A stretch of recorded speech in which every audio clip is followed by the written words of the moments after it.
What's up, everybody? Welcome back to GMs for Hire. My name's Will Polson. Alongside with me today is Jamil King and RJ Strope.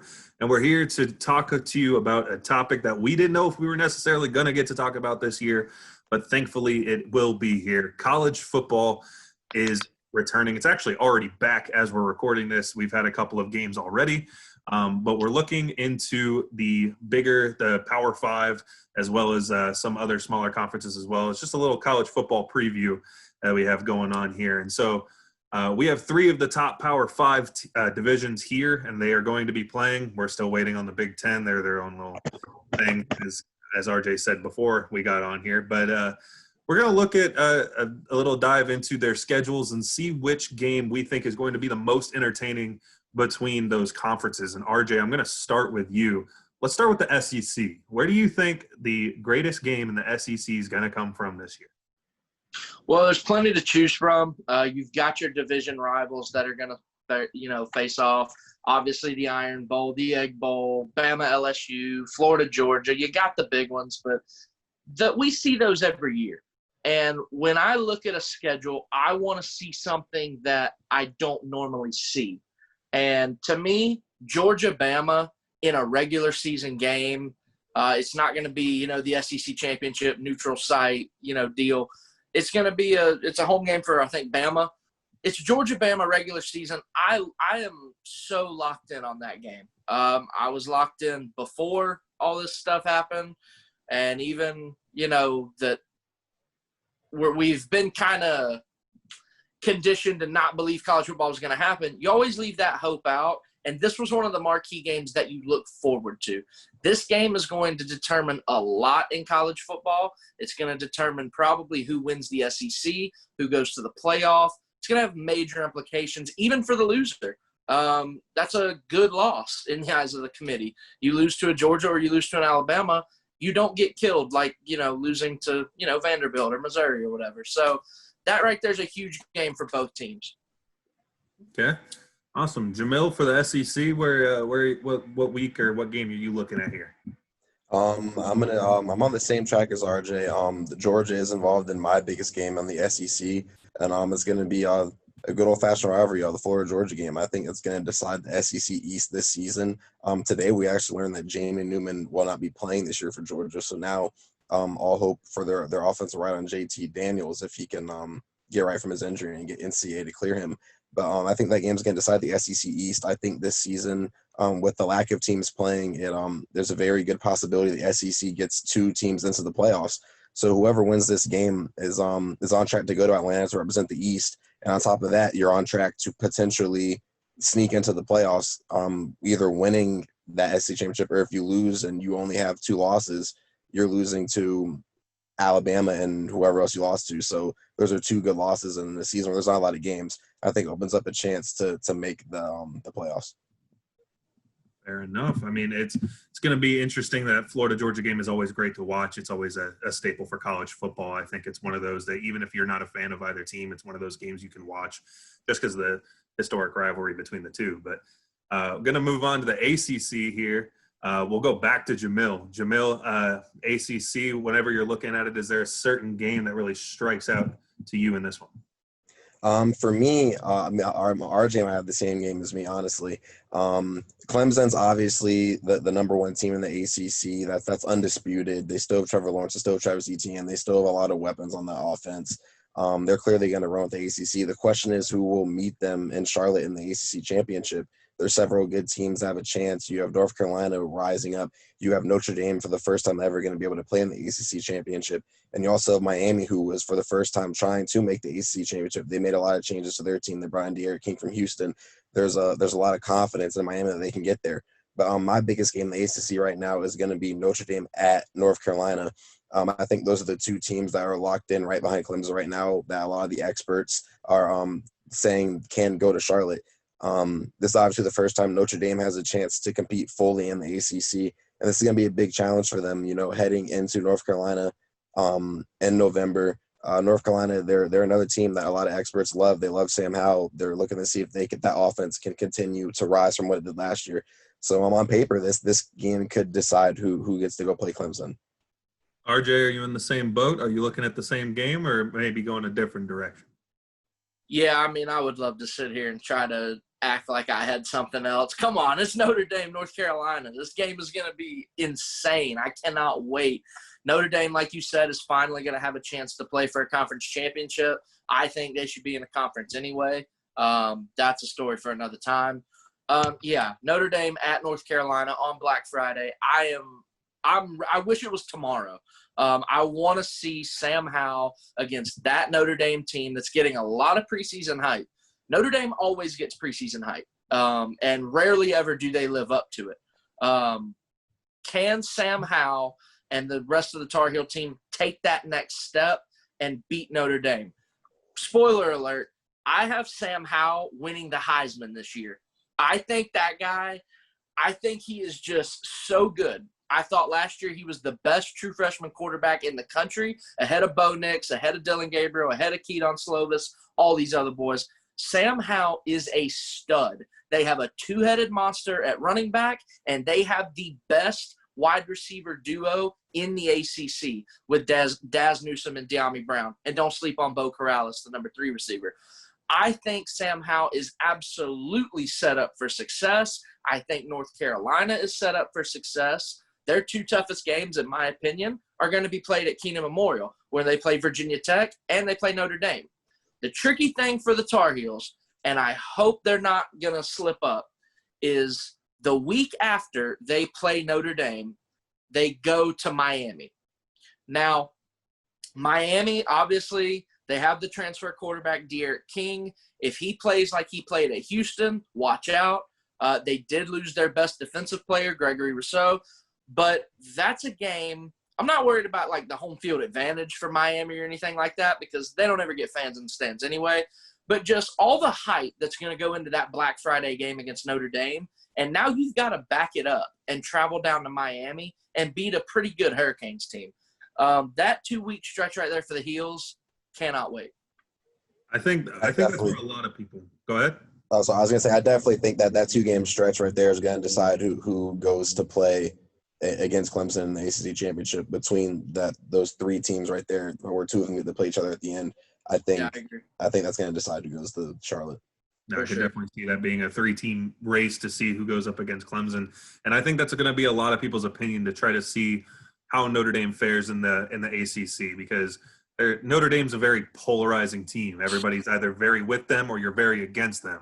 It seems like that's one of those teams that a lot of people just hate just because they're not in a conference. A lot of people feel that they get, such as RJ, a lot of people feel like they deserve to be in a conference. A lot of teams feel that they get overhyped before the season starts. They think everybody – I'm just explaining RJ's life is what I'm doing. But, yeah, like Notre Dame's a very interesting team. And to finally see that they have a chance at a conference championship, again, I mean, I'd be dumb to say I'm not looking forward to that game as well on Black Friday between Notre Dame and UNC because that's going to be I think that's going to be a shootout. I think that's going to be one of those games where you see a lot of offense, very little defense, and I think that's going to be very interesting to see how Notre Dame fares against the rest of the ACC, and it'll be exciting to watch nonetheless. One other note on that game, we obviously don't know what the situation's going to look like, but if they allow fans at that game, whew, Ian Book better watch out. That atmosphere is going to be stupid. I can imagine that a lot of ACC games where they're going to allow fans against Notre Dame are going to be a little bit intense. I feel like a lot of them are just going to try to rip Notre Dame a new one, saying like, oh, you guys don't deserve to be here and everything like that. But what happens if Notre Dame goes out and just wins that division? Or hell, it's almost like 99% not going to happen. But what happens if they win their division and then they beat Clemson in the conference championship? You know, it's not that it can't happen.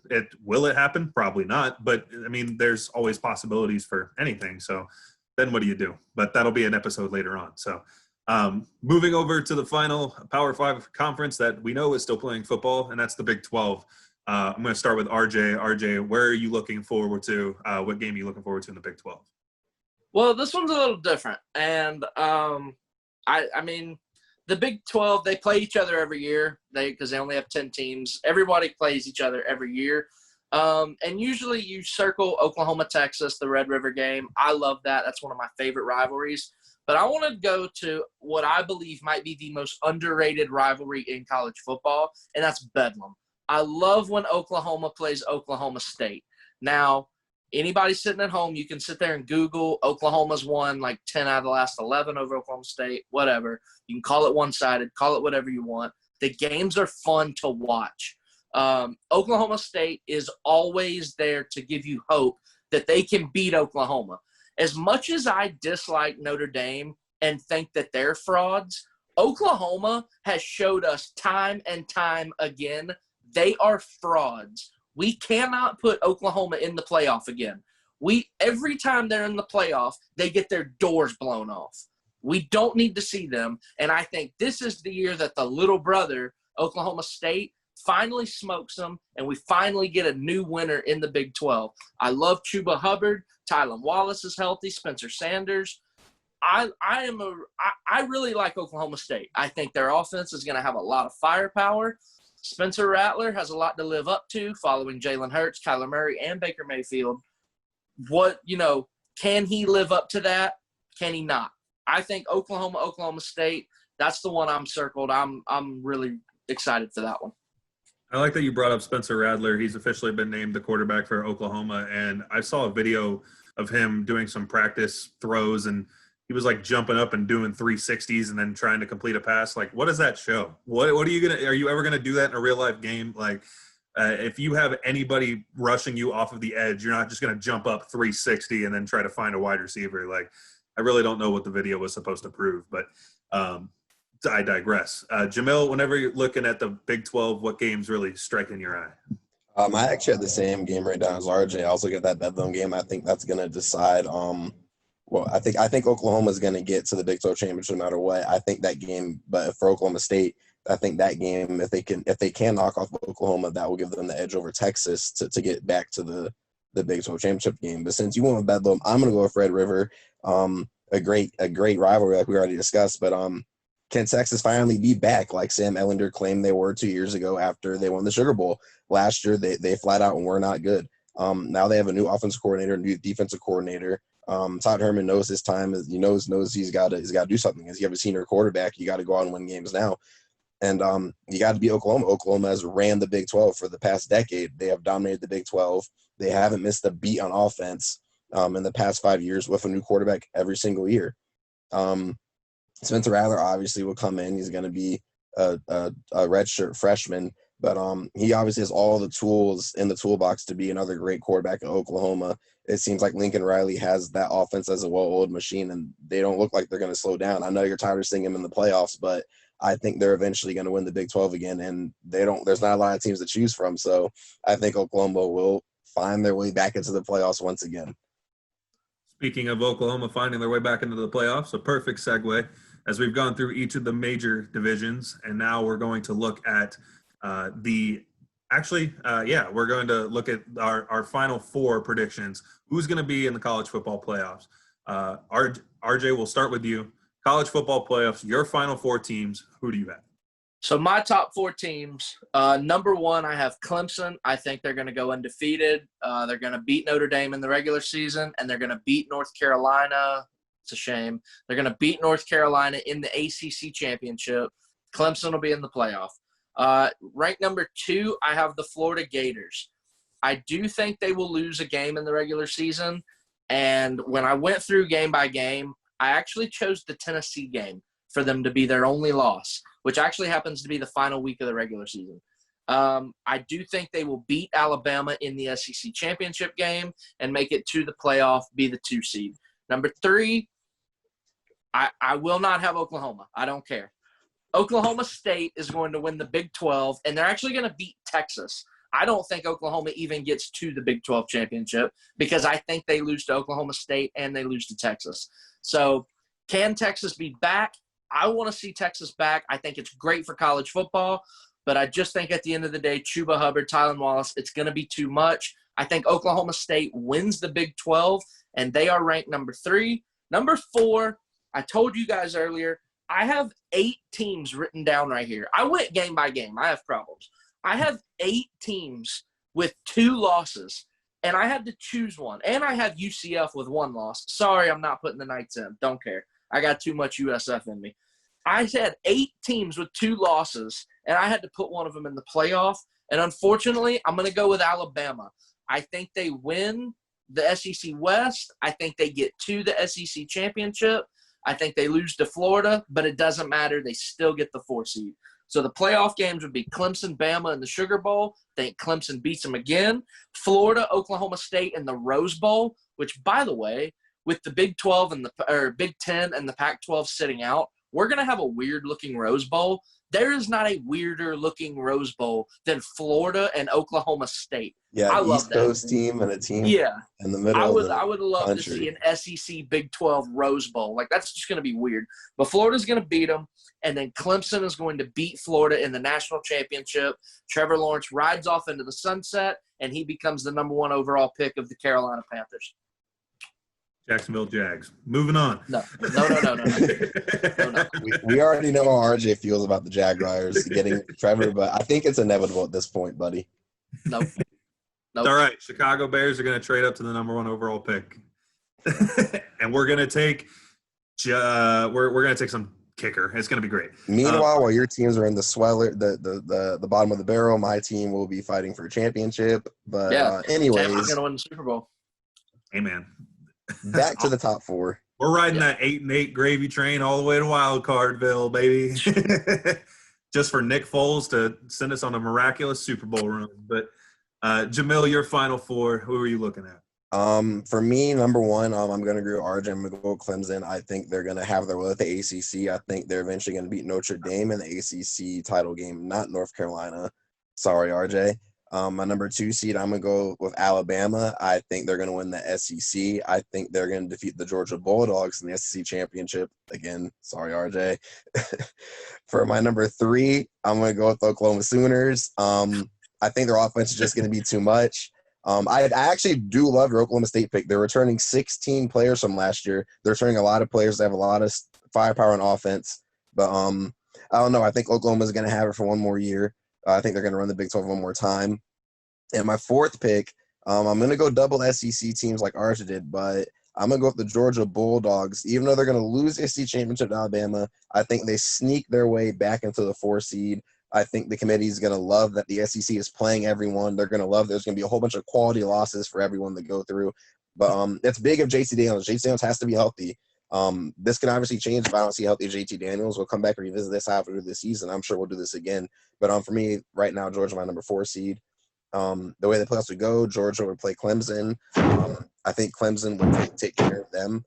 And then I would have Oklahoma versus Alabama. And we know what happens every time Oklahoma plays an SEC team.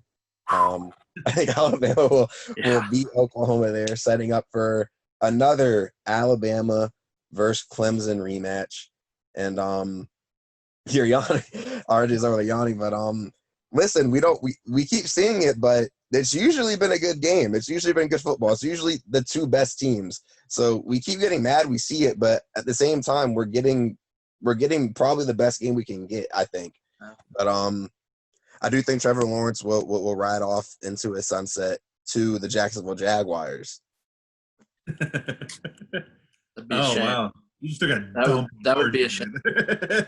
That just ruined RJ's whole day. Yeah, me and RJ, this is gonna be a fun season. Me and RJ, we're gonna have different opinions. We both love the sport. I hope he doesn't want to put any more bets on any things. I'd hate for him to take more money off of my hands. And I got to collect my money off Matt Perry because Tyrod Taylor has been named the starter.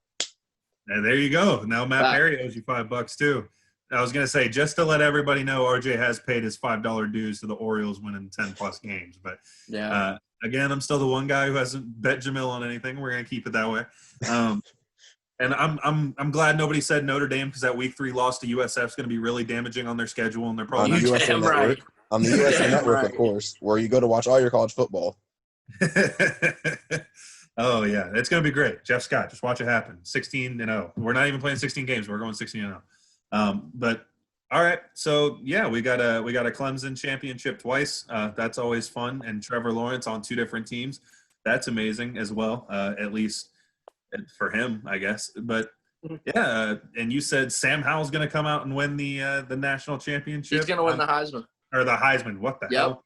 Heisman Howell, baby. Heisman Howell. So to wrap it up, I think everybody's favorite part about college football is the upsets. The big unranked opponent that comes in and just poops on a ranked team. and just makes them look stupid. We've seen it plenty of times before, and I can't wait to see it again. I know we have a couple of games this year that are possibly set up for that. We're going to start off with RJ. Who are you looking at for one of the biggest upsets this year? I mentioned in the SEC video that Tennessee gets Florida and Bama both at home. They're going to win one of those games. I don't know why. I don't know how. Tennessee is going to win one of those games. They get Bama the week after Bama plays Georgia, and they get Florida as the very last regular season game. One of those two teams is going to be overlooking Tennessee, and Tennessee's going to slap them. Tennessee won't be unranked when they win that game, so it won't be like a huge, crazy upset. But still, those to me are the two best teams in the SEC. Tennessee's going to knock one of them off. Also, the very last week of the regular season, Clemson goes to Blacksburg and plays Virginia Tech. I don't think Clemson's going to lose. I think they're going to go undefeated. But I would watch that game. That's going to be sneaky right there. There you have it. Jamil, do you have any big upsets that you're possibly looking at potentially happening? I'm looking at the SEC too. I want to say big, but LSU they lost Joe Burrow, they lost Brady, they lost Jamar Chase now. I wouldn't be shocked if week 1 Mississippi State comes in with Mike Leach and they throw up some points and they can upset LSU in the first week of the season. I think that would be really shocking to some, and I think it'd be a good way to kick off the season. Yeah, it would. I like that. RJ's on board. There you go. You got him back by the end of the video. I did. Awesome. Well, that's about wrapping us up here. We're running out of time here on the Zoom call, so we're going to have to kind of pull strings together. Any final thoughts on the upcoming college season? Thank God we get it. Thank God we're going to play college football. Amen. Jamil, any final thoughts? Any bold predictions? I'm just glad we're getting the game back, man. I miss ball so much. It's going to be good to be back. We're finally getting some small-time games here, but we're going to be kicking off some big ones here soon. Some big-time teams are going to be right back out on that field. But until we get that, until we can, I'm sure RJ and Jamil will probably put something together where they do some weekly college football recap. I wouldn't be shocked. So yeah, for sure, we're going to have that coming for y'all. I'll definitely have to do that and be a little bit more prepared so I can not just host. So, but until next time, whenever we get there, we've been the GMs for Hire, and this has been our review on the college football preseason. And we'll see you next time. For RJ, Jamil, and Will, take it easy.